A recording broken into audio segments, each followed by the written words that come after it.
চিন্তা করো না, আমি তোমার কিচ্ছু হতে দেব না। আমি কলা বাগান থেকে কলা বাজারে বিক্রি করে যে টাকা পাবো, সে টাকা দিয়ে তোমার চিকিৎসা করাবো। তুমি একটু অপেক্ষা করো, আমি তোমার জন্য খাবার নিয়ে আসছি মা। টুনি রান্নাঘর থেকে খাবার এনে মিনুকে খাইয়ে দেয়। মা, অনেক তো বেলা হয়ে গিয়েছে, আমি পাকা কলা তুলতে বাগানে যাচ্ছি। কলা বাগান থেকে কলা নিয়ে বাজারে নিয়ে যাব জানো। তুমি কিন্তু একদম চিন্তা করবে না, কেমন? এসব বলে টুনি ঝুড়ি নিয়ে তার কলা বাগানে যায় আর পাকা কলা তুলে বাজারে নিয়ে আসে। কলা নিয়ে যাও কলা, পাকা পাকা মিষ্টি কলা, মিষ্টি মিষ্টি পাকা পাকা কলা। এসো এসো দাদারা দিদিরা, কলা নিয়ে যাও, তাড়াতাড়ি এসো, কলা নিয়ে যাও। এই টুনি, আমাকে দুহালি কলা দে তো, তোর বাগানের কলাগুলো খেতে তো বেশ মিষ্টি রে। আমার ছোট মেয়ে তো এই কলাগুলো ভীষণ পছন্দ করে। এই নাও দিদি। এই বলে বিউটি টাকা দিয়ে কলা নিয়ে যায়। এভাবেই আস্তে আস্তে টুনির সব কলা বিক্রি হয়ে যায়। সব কলা বিক্রি করা শেষে টুনি বলে, যাই, মায়ের জন্য কিছু ঔষধ আর খাবার কিনে নিয়ে যাই, না জানি মা কেমন আছে।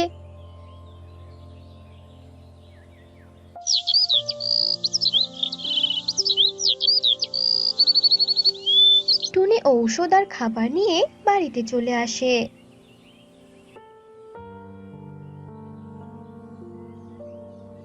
পরের দিন সকালবেলা টুনি আরো পাকা কলা বিক্রি করার জন্য বাজারে নিয়ে আসে। টুনিকে কলা বিক্রি করতে দেখে যোগু কাক বলতে থাকে, আরে আরে, এই টুনি তো দেখি কলা বিক্রি করে কামাল করে দিবে।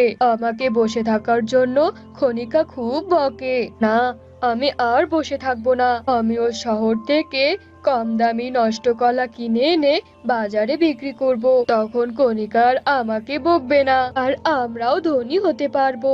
হা হা হা হা হা। যাই যাই, শহরে যাই। এই বলে যোগু কাক শহরের দিকে উঠতে থাকে। সে শহর থেকে কম দামে নষ্ট কলা কিনে আনে আর বাজারে টুনির পাশাপাশি বসে বিক্রি করতে থাকে। কলা নাও কলা, পাকা পাকা কলা, প্রতি হালি কলা মাত্র 50 টাকা। এসো এসো সবাই। আরে আরে যজ্ঞ, তুই কি পাগল হয়ে গেছিস নাকি? বনে পচা কলা বিক্রি করতে এসছিস? এই বনের কেউই এত দামে তোর পচা কলা কিনবে না। ছি ছি, কলার গায়ে মাছি পড়েছে। যা যা, বেকার কষ্ট না করে কলা নিয়ে বাড়িতে যা। ঠিক বলেছ বিউটি দিদি। এই যজ্ঞ, যা, আমরা তোর কলা কেউই কিনবো না। চলো দিদি, আমরা টুনির দোকানের মিষ্টি কলা কিনবো। দেরি করলে ওর দোকানের মিষ্টি কলাও শেষ হয়ে যাবে।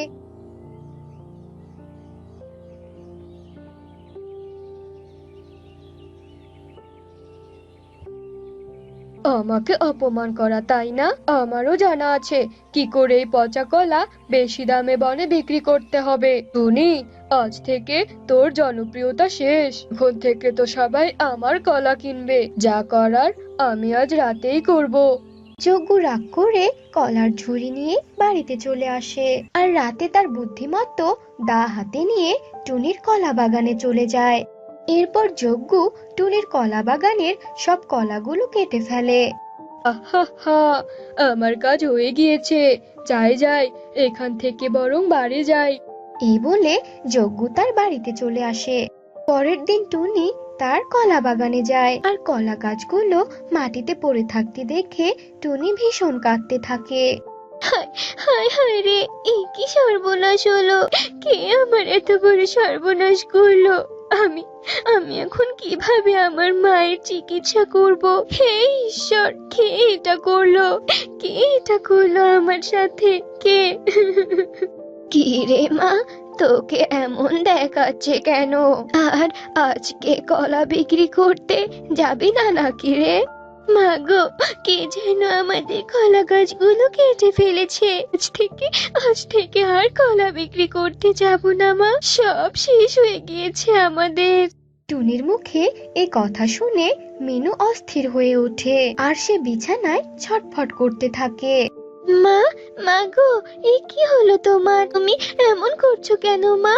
মা, ও মা, আর দেরি করা যাবে না, এক্ষুনি ডাক্তার আনতে হবে। এরপর টুনি ডাক্তার ডেকে আনে। ডাক্তার মিনুকে চেক করে বলতে থাকে, তোমার মা আগের থেকে অনেক অসুস্থ হয়েছে, খুব তাড়াতাড়ি ভালো চিকিৎসা না করালে ওনাকে বাঁচানো যাবে না। কলা বাগানের কলার শোকে থাকলে চলবে না, মাকে আমার বাঁচাতেই হবে। না, আমি গাছ খুঁজতে আজ বনে যাব। অন্যের বাসায় কাজ করে সেই টাকা দিয়ে মাকে সুস্থ করতেই হবে। এরপর টুনি কাজের উদ্দেশ্যে রওনা দেয়। এদিকে টুনি কলা বিক্রি করতে বাজারে না আসার কারণে সবাই যজ্ঞুর কলাগুলো বেশি দামে কিনে নেয়। যজ্ঞ মনে মনে হাসে আর বলতে থাকে, হা হা হা, বেচারা টুনি, এবার আমি হব ধনী রে। এখন কণিকা আর আমাকে কোনোদিনও বকবে না, বরং আমাকে অনেক ভালোবাসবে।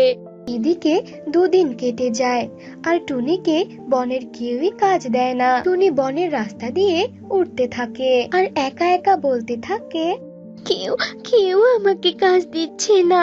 এবার মনে হচ্ছে আমার মা বিনা চিকিৎসায় মরে যাবে। হে ঈশ্বর, তুমি আমাকে সাহায্য করো। ঈশ্বর, তুমি আমাকে সাহায্য করো। টুনির এমন কান্না দেখে একটা তান্ত্রিক টুনিকে ডাকে আর বলতে থাকে, কি ব্যাপার রে মা, তুই এভাবে কাঁদতে কাঁদতে কোথায় যাচ্ছিস? কি হয়েছে তোর? বল আমাকে, বল। এরপর টুনি তান্ত্রিককে সব কথা খুলে বলে এবং তান্ত্রিক বলে, ও আচ্ছা, তোর মায়ের প্রতি এত ভালোবাসা দেখে আমি অবাক হয়েছি রে। আর কাঁদিস না, শান্ত হ, আমি তোকে সাহায্য করব।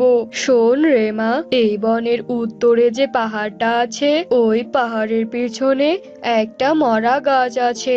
ওই মরা গাছে লাল কলা আছে। ওই লাল কলা এনে তুই তোর উঠোনে রোপণ করবি। ওই লাল কলা থেকে যে কলা গাছ হবে, সেই কলা গাছে সোনার কলা হবে। বুঝেছিস? এখন যা তো, আর দেরি করিস না মা। টুনি তান্ত্রিকের কথা মতো পাহাড়ের পিছনে যায় আর মরা কলা গাছ থেকে লাল কলা নিয়ে আসে আর সেটা সে উঠোনে রোপণ করে। পরের দিন সকালবেলা টুনি ঘুম থেকে উঠে দেখতে পায় লাল কলার জায়গায় অনেক বড় একটা কলা গাছ আর সেই কলা গাছে সোনার কলা ধরে আছে। আমি কি দেখছি? তবে তো তান্ত্রিক বাবার কথাই ঠিক হলো। তান্ত্রিক বাবা, আপনাকে অনেক ধন্যবাদ। এবার আমি এই সোনার কলা বিক্রি করে আমার মাকে সুস্থ করে তুলবো। এরপর টুনি কয়েকটা সোনার কলা বাজারে নিয়ে যায় বিক্রি করতে। টুনি সোনার কলা বিক্রি করে বাড়িতে চলে আসে। মা, ও মা, আমার কাছে অনেক টাকা আছে। চলো চলো, তোমাকে হাসপাতালে নিয়ে যাব। এবার তুমি একদম সুস্থ হয়ে যাবে। এরপর টুনি মিনুকে হাসপাতালে নিয়ে আসে আর মিনুর ভালো চিকিৎসা করায়। ভালো চিকিৎসা করার ফলে মিনু একদম সুস্থ হয়ে যায়। এভাবে বেশ কিছুদিন কেটে যায়। সোনার কলা বিক্রি করে টুনি তো অনেক ধনী হয় আর এদিকে যজ্ঞ কাক তার বাড়িতে একা একা বলতে থাকে, এই টুনি তো দেখছি কোনো কাজই করে না, তাহলেও কিভাবে এত ধনী হচ্ছে? আমি তো এসবের কিছুই বুঝতে পারছি না। না না, আজ লুকিয়ে টুনির সব কাজকর্ম আমাকে দেখতেই হবে। ও, তাহলে এই ব্যাপার, সোনার কলা বিক্রি করে টুনি ধনী হচ্ছে। হা হা হা, আমার নজর পড়েছে এই কলার উপর। আজ তো এগুলো সব আমিই চুরি করব আর বনের সকলের কাছে বিক্রি করে অনেক ধনী হব। না না, এখন তো কেউ নেই, এখন কলাগুলো চুরি করে এখান থেকে কেটে পড়ি। এসো এসো, নিয়ে যাও সোনার কলা। একটা কলা 1,00,000 টাকা। এসো সবাই, এসো এসো। দেখি দেখি সোনার কলাগুলো কেমন। আমি একটা সোনার কলা নিব। হ্যাঁ হ্যাঁ, আমিও নেব, দেখাও দেখাও। আরে হ্যাঁ, সত্যি সত্যি সোনার কলা। আগে সবাই টাকা দাও, তারপর সবাইকে একটা একটা করে সোনার কলা দিব। আরে এগুলো তো সব ছাই, সোনার কলা কোথায়? এই ভণ্ড আমাদের ঠকানোর প্ল্যান করেছে, আরো সবাই একে। এই বলে সবাই যজ্ঞ কাককে মারতে থাকে। মার খেতে খেতে যজ্ঞ সেখান থেকে পালিয়ে যায় আর এদিকে কালো ছাইগুলো সবার চোখের আড়ালে সোনার কলা হয়ে যায় আর আবারও নিজস্ব কলা গাছে ফিরে আসে। এভাবে যজ্ঞ কাক তার অন্যায়ের শাস্তি পায় আর এদিকে টুনি তার মাকে নিয়ে সুখে শান্তিতে বসবাস করতে থাকে। তো বন্ধুরা, আমাদের আজকের গল্প আপনাদের কাছে কেমন লাগলো তা অবশ্যই কমেন্ট করে জানাবেন।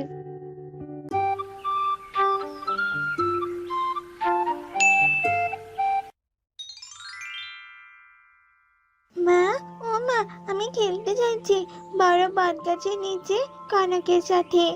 টুকি মা, এই ভর দুপুরে বাইরে যাওয়ার কোনো দরকার নেই। আর তুই তো সবেমাত্র স্কুল থেকে বাড়িতে আসলি, এখন বরং একটু বিশ্রাম নে সোনা। না না মা, ওদিকে যে কনক আমার জন্য অপেক্ষা করছে, তুমি থাকো, আমি আসলাম। সাবধানে থাকিস, দুজনে আবার মারামারি করিস না। আর হ্যাঁ, তাড়াতাড়ি করে ফিরে আসিস বলে দিলাম।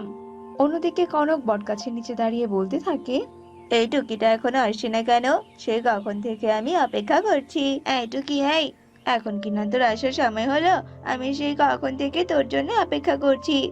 আমি জানি রে কনক, আসলে মা তো খেলতে আসতে দিতেই চাইছিল না, আমি জোর করে এসেছি। হ্যাঁ রে কনক, চল আজকে আমরা নদীর পাড়ে যাব, আর নদীর পাড়ে আমরা সৌন্দর্য উপভোগ করব। আচ্ছা আচ্ছা, ঠিক আছে, চল তবে। এরপরে ওরা দুজনে উড়ে উড়ে নদীর পাড়ে আসে। নদীর পাড়ে একটা গাছের নিচে বসে ওরা নদীর পাড়টা দেখতে থাকে। এভাবে বসে থাকতে আর ভালো লাগছে না, চল টুকি আমরা খেলাধুলা করি। টুকি চল, আমরা একটু ছোটাছুটি খেলি, আমি ছুটবো আর তুই আমাকে ধরবি, আমাদের তাহলে বেশ মজা হবে, বল? আচ্ছা আচ্ছা, ঠিক আছে, চল চল, আমার ওইখানে বসে থাকতে ভালো লাগছে না, তবে শোন, বেশি দূরে যাবি না কিন্তু।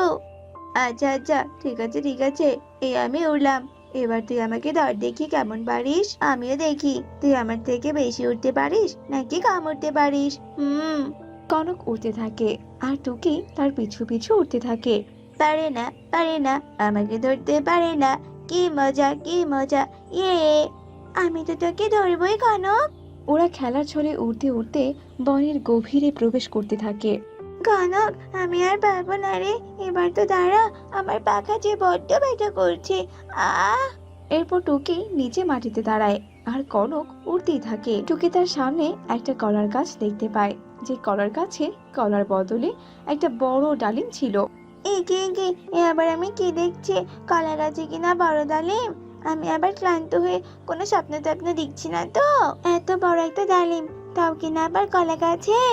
কি রে টুকি, তুই আবার দাঁড়িয়ে পড়লি কেন? তুই হেরে গেছিস আর আমি জিতে গেছি, হা হা, আমি জিতে গেছি, তুই আমাকে ধরতে পারিস নি। কনক, এই কনক, এখানে এসে দেখে যা, কলা গাছে বড় ডালিম ধরে আছে। না না বাবা, আমি যাবো না, তোর কাছে যাবো না, তুই নিশ্চয়ই আমাকে ধরার জন্য মিথ্যে কথা বলছিস, তাই না রে? আরে না না, আমি সত্যি কথাই বলছি, বিশ্বাস না হলে দেখে যা একবার। এরপর কনক উড়ে উড়ে টুকির কাছে আসে আর কলা গাছে বড় ডালিম দেখে অবাক হয়ে যায়। সত্যি রে টুকি, এমন বড় ডালিম তো আমি বাবার জন্মে দেখিনি। ডালিমটা খেতে নিশ্চয়ই অনেক সুস্বাদু হবে, একদম কলা ফ্লেভারের হবে। এই ডালিমটা আমি আমার বাড়িতে নিয়ে যাব। এই ডালিমটা আমি আগে দেখেছি, তাই এটা আমি বাড়িতে নিয়ে যাব, বুঝেছিস? তুই না, এই ডালিম আমি নিয়ে যাব। সর সর আমার সামনে থেকে, সর বলছি। কনক, এই ডালিমে হাত দিলে কিন্তু খুব খারাপ হয়ে যাবে, এ আমি বলে দিচ্ছি, তুই ভালো ভালো বাড়িতে চলে যা। এই, তোর সাহস তো কম নয়, তুই কিনা আমাকে হুমকি দিস, দাঁড়া। এভাবে এক পর্যায়ে ওদের দুজনের মাঝে মারামারি লেগে যায়। এক পর্যায়ে কনক ক্লান্ত হয়ে যায় আর টুকি কলা গাছের সেই বড় ডালিমটা নিয়ে বাড়িতে চলে যায়। টুকি, এই ডালিম তুই খেতে পারবি না, এই ডালিম তো আমি খাবো, আর তুই আমাকে মেরেছিস, আমি এই কথাটা এক্ষুনি আমার বাবাকে গিয়ে বলে দিচ্ছি। টুকি সেই বড় ডালিমটা নিয়ে তার বাড়িতে ফিরে আসে আর এইদিকে কনক তার বাবা মাকে গিয়ে সব কথা খুলে বলে। কি বড় ডালিম, আমার তো ডালিম খুব পছন্দ, যজ্ঞ তাড়াতাড়ি চলো, ওই ছোট্ট টুকির কাছ থেকে ডালিমটা ছিনিয়ে নিয়ে আসি। হ্যাঁ হ্যাঁ, তুমি একদম ঠিক কথা বলেছো, চলো কণিকা। মা, ও মা, তুমি তো সবই শুনলে, চলো মা চলো, ওই কনক ওই বাবা মাকে নিয়ে আসার আগেই আমরা এই ডালিমটা খেয়ে ফেলি। টুকি যেই না সে ডালিমটা কাটতে ধরে, অমনি সেখানে যজ্ঞ আর কণিকা চলে আসে। এই ছোট টুকি, দাঁড়া দাঁড়া বলছি, তোর তো সাহস কম নয়, আমার ছেলের পাওয়া ডালিমটা কিনা তুই কাটছিস? এই ডালিমটা আমাকে দে, দে বলছি। এই ডালিমটা আমার মেয়ে পেয়েছে, তোমার ছেলে নয়, বুঝতে পেরেছো? আর আমাদের কেমন হুমকি দিয়ে কোনো লাভ নেই, চলে যাও এখান থেকে, চলে যাও বলছি, এই ডালিম তো আমি কাউকেই দেব না। বাবা বাবা, জোর করে ডালিমটা ওদের কাছ থেকে কেড়ে নাও বাবা, নইলে ওরা ডালিমটা দেবে না, দেখো না ডালিমটা দেখতে কত সুন্দর আর কত লোভনীয়। না না মা, তুমি এই ডালিমটাকে নিতে দিও না, লুকিয়ে রাখো মা, ডালিমটা লুকিয়ে রাখো। লুকিয়ে আর কোনো লাভ নেই। এই দে দে বলছি, ডালিমটা দে বলছি। এই ডালিমে হাত দিলে আমি কিন্তু তোমাদের নামে পুলিশের কাছে নালিশ করব, এই বলে দিলাম। কি তুই কিনা যজ্ঞকে ভয় দেখাস? দাঁড়া, দেখাচ্ছি মজা। যজ্ঞ আর টুনির মাঝে অনেক লড়াই হয়। এক পর্যায়ে যজ্ঞ টুনির হাত থেকে ডালিমটা ছিনিয়ে নিয়ে ওরা সেখান থেকে চলে যায়। মা, ওই দেখো মা, দেখো ওরা ডালিমটা নিয়ে চলে গেল ওরা। জানো ওই ডালিমটা আমার কত শখের ছিল। কাঁদিস না মা, কাঁদিস না, শান্ত হ। ওই ডালিমের জন্য যে এক্ষুনি যজ্ঞ আমাকে মেরে ফেলতো। আমি তোকে কাল বাজার থেকে ডালিম এনে দেবো মা। এরপর টুকি কান্না থামায়। অন্যদিকে একটা ডাইনি কলা গাছের সামনে এসে বলতে থাকে, কি দেখছি, এটা তো কিছুতেই হতে পারে না। আমার প্রাণ ভোমরা ডালিমটা কে নিল এখান থেকে? না না, আর দেরি করা যাবে না, এক্ষুনি আমাকে দেখতে হবে ওই ডালিমটা কোথায় আছে। এরপর ডাইনি চোখ বন্ধ করে আর কিছুক্ষণ পর চোখ খুলে বলে, আসছি, আমি আসছি আমার ডালিম নিতে। এসব বলে ডাইনি অদৃশ্য হয়ে যায়। অন্যদিকে কনক বলতে থাকে, বাবা তুমি তো একদম বীরের মতো কাজ করলে বাবা, তোমার শক্তি দেখে আমি একদম অবাক হয়ে গেছি। মা, ও মা, তুমি দয়া করে এবার ডালিমটা গিয়ে কেটে নিয়ে এসো। কণিকা যেই না সে ডালিমটা কাটতে ধরে অমনি সেখানে ডাইনি এসে হাজির হয়। খবরদার, তোরা কি ওই ডালিমে হাত দিবি না, ডালিমের কোনো কিছু হলে তোদের কাউকে আমি আসতে রাখবো না। ভালোই ভালো বলছি, ওই ডালিমটা ফেরত দে। পুরান ফকির ভাত পায় না, আবার এলো নতুন ফকির। অনেক কাঠ কয়লা পুড়িয়ে আমি এই ডালিম পেয়েছি। আমি এই ডালিম তো কিছুতেই হাতছাড়া করবো না। আর তুই কে রে? হ্যাঁ, ডালিম নাচে, এখান থেকে চলে যা, নয়তো আমার শক্তিশালী স্বামী টুনির মতো এবার তোকেও মারবে। আমি কোনো টুনিমণি নই, আমি হলাম এই ডালিমের মালিক, মানে ডাইনি। কি কি কি কি কি বললে তুমি? তুমি কিনা ডাইনি? ও ওরে বাবা রে, যজ্ঞ, কনক বাঁচাও আমাকে, ডাইনি এসেছে। কি ব্যাপারটা কি কণিকা, তুমি এখনো সেই ডালিমটা কাটোনি কেন? আর কিসের আবার ডাইনি বলো তো? ডালিমের মালিক ডাইনি গো। ওরে বাবারে, এটা কিনা ডাইনি ডালিম? আমি তো আগে জানলে কিছুতেই খাল কেটে কুমিরকে নিয়ে আসতাম না। ডাইনি দিদি, আমাদেরকে ক্ষমা করে দাও, আমরা তোমার ডালিম আনিনি, ওই টনি নিয়ে এসেছে। এই চুপ কর বলছি, তোরা আমার ডালিমকে ভালো মতো পরিপক্ক হতে দিসনি। আমি তোদের কাউকে ছাড়বো না, মেরে ফেলবো, সব কটাকে আমি মেরে ফেলবো। এরপর ডাইনি জাদু করে একটা লাঠি প্রকট করে। সে লাঠিটা ওদেরকে অনেক মারতে শুরু করে। মার খেয়ে ওরা সবাই আহত হয়ে যায়। ডাইনি তো তার ডালিম নিয়ে সেখান থেকে চলে যায়। অন্যদিকে টুনি তার মেয়ের জন্য বাজার থেকে ডালিম কিনে নিয়ে আসে। এতে করে ছোট্ট টুকি অনেক খুশি হয়ে যায়।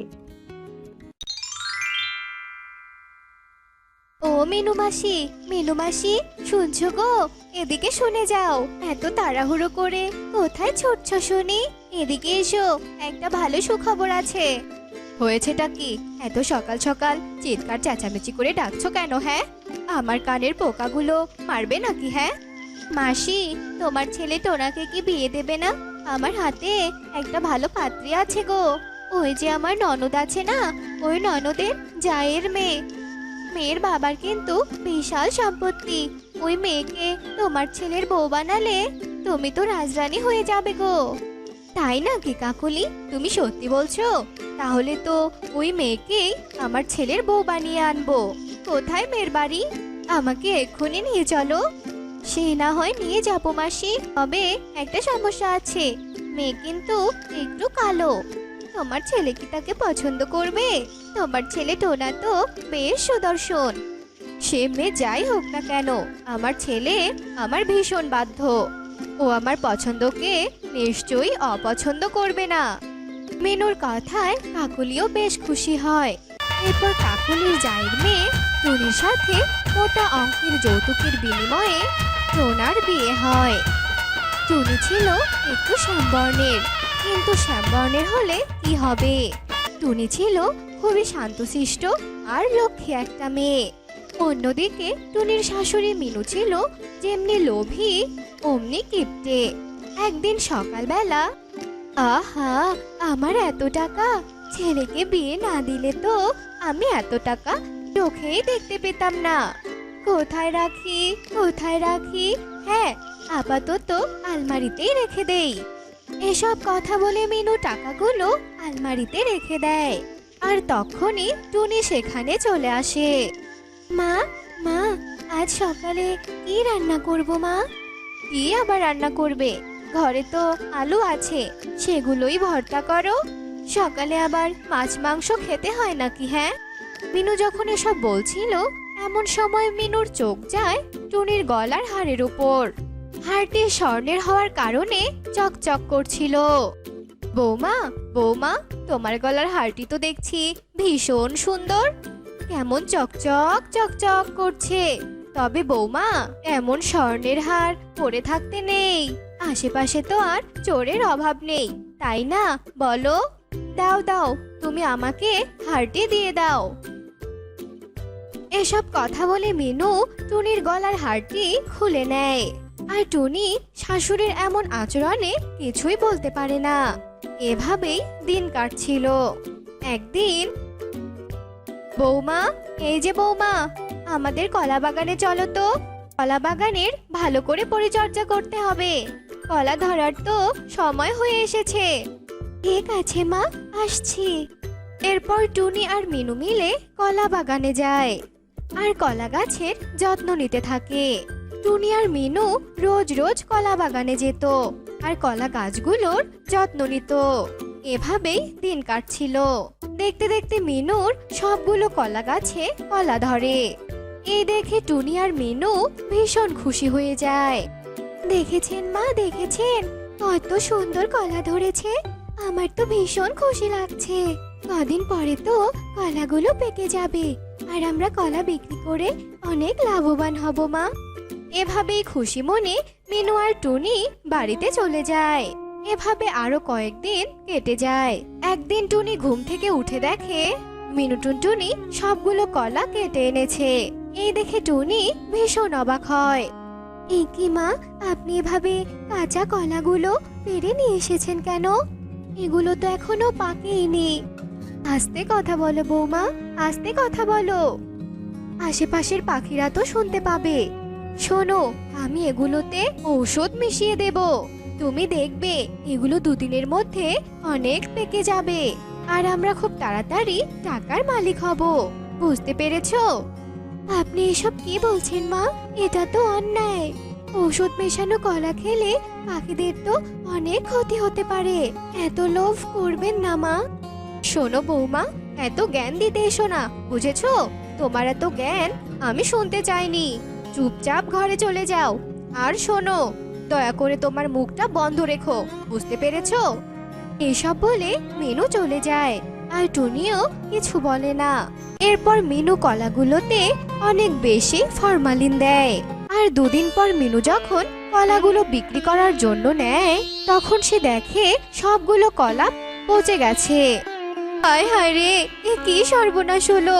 আমার সবগুলো কলা তো পচে গেছে। গেল গেল গেল গো, আমার সব গেল। আমার সব কলা জলে ভেসে গেল গো, ভেসে গেল। মিনুর এমন কান্না শুনে সেখানে টুনি চলে আসে। দেখেছেন মা, আপনার লোভের ফল। আপনি এত বেশি ফরমালিন দিয়েছেন যে সব কলাগুলোই পচে গেছে। এবার হলো তো। মিনু ছেলের বউয়ের এমন কথা শুনে নিজের কপাল চাপকাতে থাকে। এমন সময় টোনাও মন খারাপ করে বাড়িতে আসে আর টোনা বলে, মা, আজ আমার চাকরিটা চলে গেছে মা, আমি যে বেকার হয়ে গেলাম। এইদিকে কলা পচে গেছে, অন্যদিকে টোনার চাকরি চলে গেছে। সব শুনে মিনু টুনটুনির বেহাল দশা। সব দিক দিয়ে যেন মিনু নিঃস্ব হয়ে গেল। মিনুর জমানো যা টাকা ছিল সব শেষ হয়ে যায়। এখন তাদের চারদিকে শুধু অভাব বিরাজ করছে। একদিন টুনি পুকুর পাড়ে ক্ষুধার জ্বালায় কান্না করছিল। হে উপরওয়ালা, হে তুমি কোন লোভী শাশুড়িকে আমার কপালে ফেলেছো? আমার শাশুড়ির লোভে যে আমরা আজ নিঃস্ব হয়ে গেছি। আমার যে খুব খিদে পেয়েছে। টুনি যখন এসব বলে কাঁদছিল তখনই সেখানে একটা নীলপরি চলে আসে আর টুনিকে বলে, আমি জানি তুমি কেন কাঁদছো। তবে আর কেঁদো না, আমি এখনই তোমার সব কষ্ট দূর করে দিচ্ছি। এই নাও, এই কলা গাছটা নাও। এই কলা গাছটা তোমার বাড়ির আঙিনায় রোপণ করবে। আর এই নাও জলের শিশি। এখান থেকে রোজ রাতে 1 ফোঁটা করে জল তুমি এই কলা গাছের গোড়ায় দেবে। আর দিলেই দেখবে একটি করে সোনার কলা পাবে। তবে শোনো, ভুলেও কখনো লোভ করবে না কিন্তু। টনি খুশি মনে কলা গাছটি বাড়িতে নিয়ে যায় আর টোনা ও মিনুকে সব কথা খুলে বলে। সব শুনে তারাও অনেক খুশি হয়। এরপর থেকে টুনি রোজ রাতে শিশি থেকে 1 ফোঁটা জল কলা গাছের গোড়ায় দেয়। আর সঙ্গে সঙ্গে গাছে একটা করে সোনার কলা ধরতো। এভাবে তারা ধীরে ধীরে ধনী হতে থাকে। এরপর একদিন, বলছি কি বৌমা, এভাবে রোজ একটা করে সোনার কলা নিলে তো আমাদের কিছুই হবে না বলো। তার থেকে চলো সব জলগুলো আমরা কলার গাছের গোড়ায় ঢেলে দেই, তাহলে অনেকগুলো সোনার কলা পাবো। না মা, আপনাকে আমি আর কতবার বলবো যে বেশি লোভ করবেন না আপনি। মা, টাকা পেয়েছি এটাই অনেক, একদম লোভ করবেন না মা। এসব কথা বলে টুনি চলে যায়। কিন্তু এত কিছুর পরেও মিনু শান্ত হতে পারেনি। তার লোভ কিছুতেই কমে না। রাতে যখন সবাই ঘুমিয়ে পড়েছিল, তখন মিনু চুপি চুপি সবগুলো শিশির জল কলা গাছের গোড়ায় ঢেলে দেয়। আর সঙ্গে সঙ্গে কলা গাছে আগুন ধরে যায়। সেই আগুন তাদের ঘরেও লেগে যায়। টোনা আর টুনি তাদের প্রাণ নিয়ে বাইরে বেরিয়ে আসে। আর তাদের সবকিছু পুড়ে ছাই হয়ে যায়। আপনি এবার সবটা বুঝতে পেরেছেন মা? আপনি আবার লোভ করেছেন, এখন সব হারালাম আমরা। তবে আমি আপনার মতো লোভী শাশুড়ির সাথে আর 1 মুহূর্তও থাকবো না। দাঁড়াও টুনি, আমিও থাকবো না এখানে, আমিও শহরে চলে যাব। এই বলে তারা দুজন চলে যায়। আর মিনু ছেলে আর ছেলের বউকে কিছুতেই আটকাতে পারে না। আর মিনু হায় হায় করতে থাকে।